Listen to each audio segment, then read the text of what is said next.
ఇటీవల సోషల్ మీడియాలో బాగా వైరల్ అవుతున్న అంశం శివాజీ మహిళలపై, మహిళల వస్త్రధారణపై ఆయన మాట్లాడడం.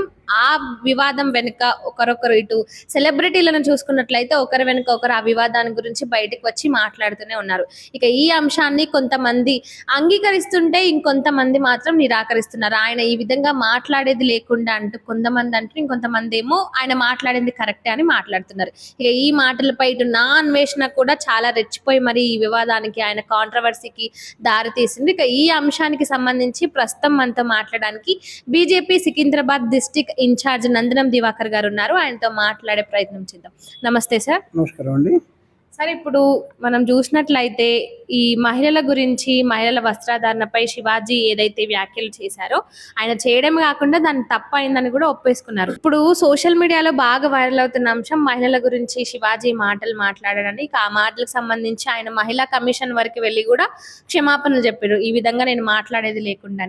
ఇక ఈ అంశంపై ఇటు సెలబ్రిటీలు ఆ అంశం గురించి మాట్లాడుతూనే ఉన్నారు. ఇక ముఖ్యంగా ప్రముఖ యూట్యూబర్ ఎవరైతే ఉన్నారో నా అన్వేషణ, ఈ వివాదానికి సంబంధించి ఆయన ఇటు హిందూ సనాతన ధర్మం గురించి, మహిళల గురించి, ముఖ్యంగా దేవతల గురించి, హిందువులు ఎంతో ఆరాధ్య దైవంగా భావించే దేవతల గురించి కూడా ఆయన చాలా అసభ్యకరంగా, చాలా చండాలంగా మాట్లాడారు. సో ఈ అంశాన్ని ఎలా చూడొచ్చు అంటారు? నా అన్వేషణ ఛానల్ ఏదైతుందో అన్వేషు ప్రపంచ యాత్రికుడిగా ఆయన వీడియోలు తీసుకొని అమ్మాయిలతో తిరుక్కుంటా, వీడియోలు అప్లోడ్ చేసుకుంటా, డబ్బులు సంపాదించుకుంటా తిరిగే విధానం ఆయన ఇష్టం. దాన్ని మేము మాట్లాడాం.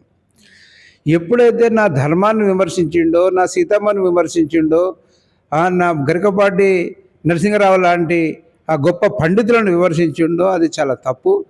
ఇప్పటికే హిందూ సంఘాలన్నీ భగ్గుమంటున్నాయి, హిందూ సంఘాలన్నీ రగిలిపోతున్నాయి, మా ఆత్మలు కూడా ఘోషిస్తున్నాయి.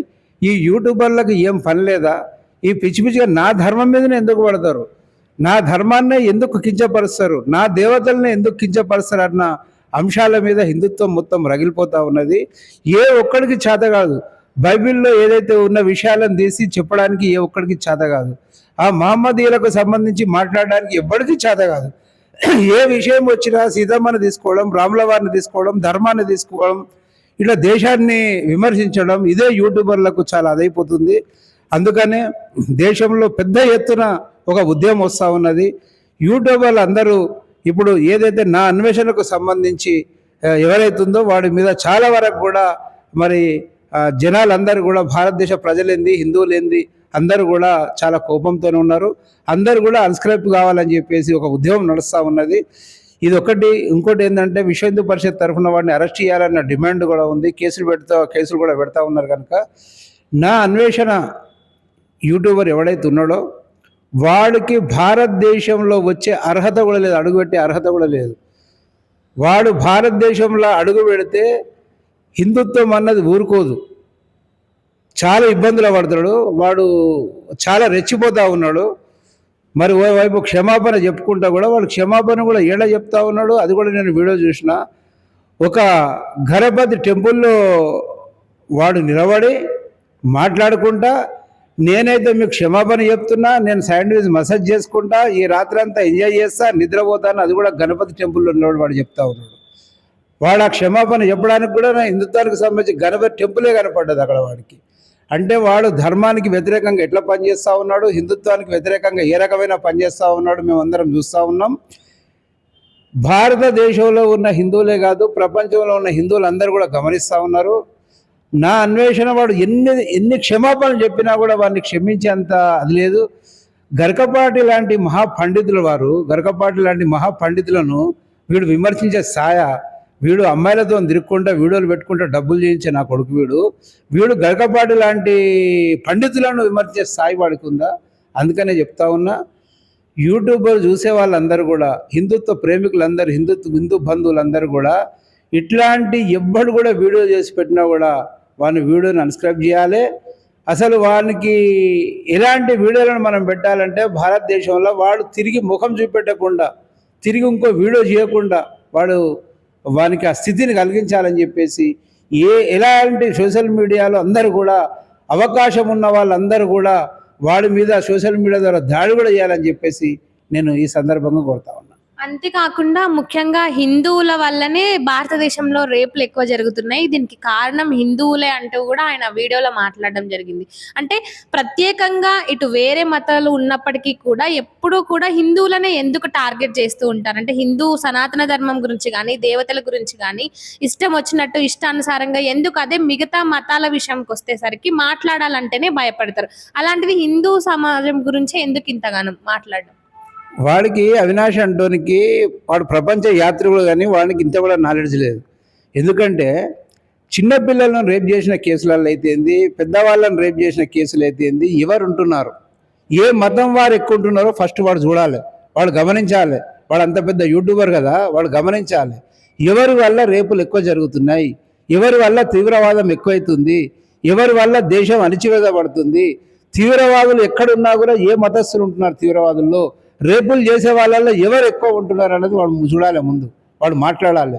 భారతదేశంలో రేపులు జరుగుతూ ఉన్నాయి అన్న మాటకు వస్తే భారతదేశ జనాభా ఎంత, ఈరోజు ప్రపంచంలో భారతదేశ జనాభా ఎంత వాడికి తెలుసా? వాడేదో థాయిలాండ్ పోయి అక్కడ పోయి ఇక్కడ పోయి 1 కోటి మంది నివసించే దగ్గర 2 కోట్ల మంది నివసించే దగ్గర పోయి ఇట్లాంటి వ్యవస్థ ఉంది, భారతదేశంలో వ్యవస్థ లేదంటే భారతదేశంలో 140 కోట్ల మంది జీవిస్తూ ఉన్నారు.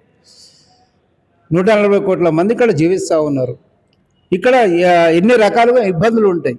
నువ్వు వేరే దేశం కొద్ది ఇక్కడ మాట్లాడదుగా. ఈరోజు భారతదేశం ప్రపంచ దేశంలో 4వ స్థానానికి అభివృద్ధి స్థానంలో దూసుకుపోతుంది. నరేంద్ర మోడీ గారి నాయకత్వంలో భారతదేశం అంటేనే ప్రపంచ దేశాల్లో చాలా గౌరవం దక్కుతూ ఉన్నది.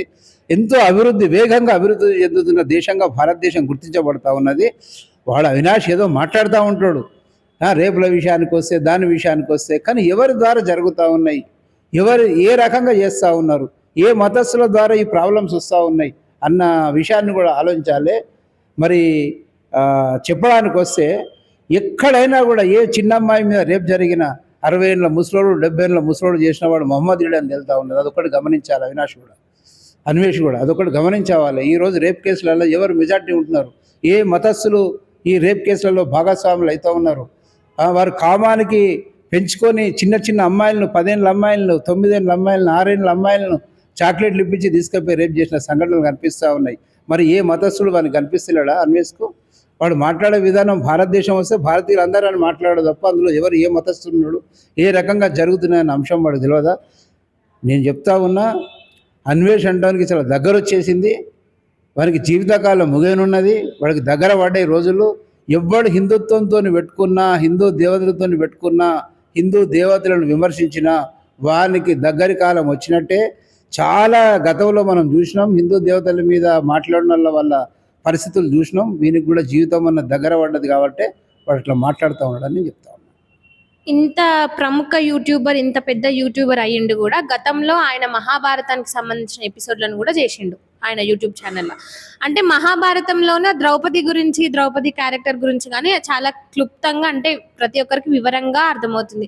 అలాంటి ద్రౌపది మీద, సీతమ్మ వారి వాళ్ళ మీద కూడా అప్పటి కాలంలో రేపులు జరిగినాయి. ఇది పురాణాల్లోనే ఉంది. పురాణాల్లోనే వీటన్నిటికి సంబంధించి ఇన్ఫర్మేషన్ ఉన్నదే నేను మాట్లాడుతున్నానంటే ఆయన మాట్లాడుతున్నారు. ఆ పిక్చర్ కొడుకు ఒకటి చెప్పాల్సిన అవసరం ఉన్నది. ముందు ఏదైతుందో ఈ మహాభారతం గురించి మాట్లాడుతూ ఉన్నాడు కదా, వాడికి నేను చెప్తున్నా, ఒక్కసారి బైబిల్ తీసుకొని మాట్లాడు, బైబిల్ తీసుకొని చదువు. బైబిల్ తీసుకున్నాక అందులో ఏవైతే లోపాలు ఉన్నాయో చూడ ముందు ప్రజలకు తెలియజేయి. ఒక బైబిల్ను ముందుగాల చదువు. ఆ బైబిల్ అనే దాని గురించి ఏ రకంగా ఉందో ప్రజలకు తెలియజేయి ముందుగాల. నా మహాభారతం గురించో, నా హిందుత్వం గురించో, నా సనాతన ధర్మం గురించో నువ్వు మాట్లాడు బంద్ చేసి ఆ బైబిల్ ఏ రకంగా ఉన్నది ముందు అలాంటి అక్కడ దానిలో ఏవైతే చెడాంశాలు ఉన్నాయి చూడ ముందు పెట్టు. ధైర్యం ఉంటే నీకు అంటే నువ్వు బైబిల్ గురించి మాట్లాడవు, ఖురాన్ గురించి మాట్లాడవు. నీకు దొరికింది భగవద్గీత, నీకు దొరికింది మహాభారతం.